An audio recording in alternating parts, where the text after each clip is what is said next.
तो बड़ा सोच का बड़ा जादू, magic of thinking big. See what can be, not just what it is, what is. देखते हैं, सी व्हाट कैन बी, देखिए क्या हो सकता है, ये नहीं कि क्या ऑलरेडी है। बहुत इंपॉर्टेंट पार्ट है ये। क्या हो सकता है वो देखिए, ये मत देखिए अभी क्या है। Big thinkers train themselves to see not just what is, but what can be. Here are four examples to illustrate this point. बड़ा सोचने वाला लोग वो कैसा क्या करते हैं, वो ये नहीं देखते हैं कि अब हालात क्या है, अब हमारे हाथ में क्या है, लेकिन क्या हो सकता है। चार एग्जाम्पल है दोस्तों। What gives real estate value. एक रियल एस्टेट का वैल्यू किससे मिलता है? रियल एस्टेट, रियल एस्टेट समझ रहे हैं ना, जमीन जायदाद का जो बिजनेस करते हैं, फ्लैट्स वगैरह बनाते हैं, अपार्टमेंट्स बनाते हैं। A highly successful realtor who specializes in rural property shows what can be done if we train ourselves to see something where little or nothing presently exists. वो इंसान ये ट्रेन कर रहे हैं हमें, वो ये बता रहे, ये समझाने की कोशिश कर रहे, एक रियल एस्टेट पर्सन जो बहुत सक्सेसफुल है, कि कोई भी चीज को, कोई भी मार्केट को देखने का अलग तरीका होता है। आप अपने ब्रेन को ट्रेन कर सकते हैं इस चीज को देखने के लिए, विजुअलाइज करने के लिए कि फ्यूचर में क्या हो सकता है। हालांकि अभी कुछ ना दिख रहा हो, फ्यूचर में क्या हो सकता है। हालांकि आप 5% में अभी हो, लेकिन यूसीडी हो सकते हैं आप। वो विजुअलाइजेशन आपका होना पड़ेगा, बिलीफ होना पड़ेगा। Most of the rural property around here, my friend began, is run down and not very attractive. I am successful because I don't try to sell my prospect a farm as it is. वो एक rural area में काम करते थे, देहाती area में। तो गांव में जैसा होता है ना प्रॉपर्टी, दोस्तों आपको पता है गांव का प्रॉपर्टी कैसा होता है। लेकिन वहां भी वो सक्सेसफुल हुए, क्यों? क्योंकि वो गांव का प्रॉपर्टी जब किसी कस्टमर को, क्लाइंट को सेल करता है, ज्यों का त्यों सेल नहीं करता है। मतलब चलिए 1 एकड़ का खेत है, 1 एकड़ का खेत को आप किसी और को बेच दो। कोई बेचना चाहता है, कोई खरीदना चाहता है, आपने बीच में कमीशन खा लिया। वो ऐसा नहीं करते। वो क्या करते हैं, अब देखते हैं। I develop my entire sales plan around what the farm can be. Simply telling the prospect the farm has XX acres of bottom land and XX acres of woods and XX miles from town doesn't stir him up and make him want to buy it. But when you show him a concrete plan for doing something with the farm, he just about sold. Here, let me show you what I mean. अगर किसी इंसान को जो बाहर रहता है, शहर में रहता है, आप वो गांव, मतलब कंट्री एरिया में या गांव में या ऐसा रिमोट लोकेशन में कुछ प्रॉपर्टी खरीदना चाहता है, बहुत लोग ऐसे चाहते भी हैं। तो वो आके आप अगर दिखाओगे कि ये 1 एकड़ का लैंड है, ये ऐसा है, इसमें इतने पेड़ लगे हुए हैं और शहर से इतना दूर है, वो इंसान उतना मोटिवेट नहीं हो सकता खरीदने के लिए। लेकिन अगर उसको डेवलप करके कुछ चेंज करके उसमें आइडिया देके किया जाए तो बहुत कुछ हो सकता है। तो देखते हैं एग्जाम्पल से। He opened his briefcase and pulled out a file. उन्होंने अपना ब्रीफकेस खोला और एक फाइल निकाला। This farm, he said, is a new listing with us. और उन्होंने कहा कि ये फाइल निकाला, ये फार्म जो है ये हमारा नया लिस्टिंग है, मतलब हमारा अभी जो बिजनेस हो रहा है, हम जो प्रॉपर्टी सेल करने वाले हैं, ये उनमें से एक है। इस like a lot of them, और ये बहुत सारे लोग अलग अलग प्रॉपर्टी जैसे ही है। It's 43 miles from the centre of the metropolitan area, लगभग 40 किलोमीटर से माइल, 40 माइल से ऊपर है शहर से। The house is run down, जो घर वहां पे है वो बहुत बुरा हाल में है। And the place hasn't been farmed in 5 years, और उस एरिया का खुदाई 5 साल में हुआ ही नहीं है। Now here is what I have done. अब देखिए मैंने क्या किया। I have spent 2 full days on the place last week just studying it. मैंने पिछले 2 दिन पूरा स्टडी किया उस एरिया को, उस जमीन को। I walk over the place several times, मैंने उस जमीन को कई बार क्रॉस किया, उसमें चला, इधर उधर चलता रहा मैं।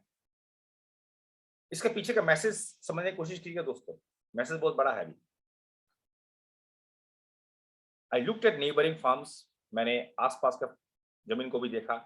I studied the location of the farm with respect to existing and planned highways.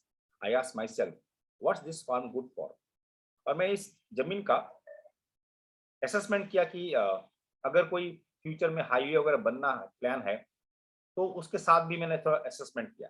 बहुत थॉट डाला उन्होंने. I came up with three possibilities और मैंने ये तीन निष्कर्ष निकाला. Here they are. He showed them to me. और उन्होंने एक एक करके मुझे दिखाया. क्या है देखते हैं दोस्तों. Each plan was neatly typed and looked quite comprehensive.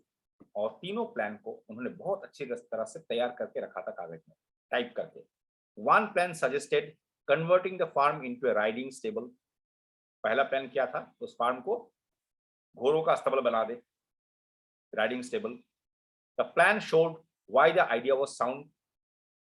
और ये प्लान, अब गांव में घोड़े का अस्तबल, राइडिंग स्टेबल, जहां पे ऐसा सा घोड़े रखा जाएंगे जो रेस में दौड़ते हैं ना, अरबों खरबों वाला घोड़ा होता है वो सब रेस में.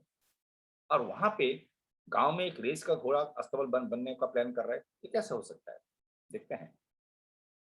The plan showed why the idea was sound. A growing city, more love for the outdoors, more money for recreation, good roads. क्यों? आसपास बहुत चीज डेवलप होने वाला है, तो लोग वहां आने में उनको प्रॉब्लम नहीं होगा. The plan also showed how the farm could support a sizable number of horses so that the revenue from the rides would be largely clear. और कितने घोड़े वहां रख सकते हैं ताकि लोग आके उसमें चढ़ाई भी करें, अगर राइडिंग भी करे उसमें भी पैसा आ सकता है. सब कुछ उन्होंने स्टडी किया. The whole riding stable idea was very thorough, very convincing. और पूरा जो प्लान था वो थॉरो था, कन्विंसिंग था. The plan was so clear and convincing, I could see a dozen of couples riding horseback through the trees. और ये plan इतना क्लियर था, जब जब वो डिस्क्राइब कर रहे थे, तो ऑथर जो है, ये किताब जिन्होंने लिखा, वो एक्चुअली विजुअलाइज करने लगे कि उस एरिया में कितने लोगों को देख रहे हैं घुड़सवारी कर रहे हैं पेड़ों का बीच में. सोचिए, इस तरह से प्लानिंग होता है. इसको बोलते हैं ड्रीम बिल्डिंग, विजुअलाइजेशन. इसी को तो कहते हैं ना.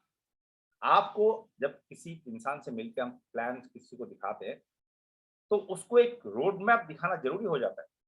उसको विजुअलाइजेशन दिखाना जरूरी है कि आज वो एक जो भी काम कर रहे हैं, अगर हमारे साथ जुड़ते हैं और डी सिटी जाते हैं, तो उसका लाइफस्टाइल कैसा हो सकता है. प्रॉपर प्लानिंग और proper execution. In similar fashion, this enterprising salesman developed a second thorough plan for a tree farm and a third plan for a combination tree and poultry. और उस इंसान ने और दो प्लान भी दिखाया. एक ट्री फार्म का प्लान दिखाया और एक कॉम्बिनेशन दिखाया जहां पर ट्री भी, पेड़ भी लगाए जाएंगे और पोल्ट्री फार्म भी बनाया जाएगा. Now when I talk with my prospect, अब वो बता रहे हैं, मैं जब अपने प्रोस्पेक्ट से बात करता हूँ, ध्यान से सुनिए दोस्तों, हम भी प्रोस्पेक्ट से बात करते हैं. अब वो कह रहे हैं कि when I talk to with my prospects, I won't have to convince them that the farm is a good buy as it is. अब मैं जब प्रोस्पेक्ट्स को बात करता हूँ, मुझे ये बोलने का जरूरत नहीं है कि मेरे फार्म जैसा है वैसा आप खरीद सकते हो, क्योंकि उसने फ्यूचर का रोड मैप दिखा दिया कि यहाँ पे ये काम हो सकता है.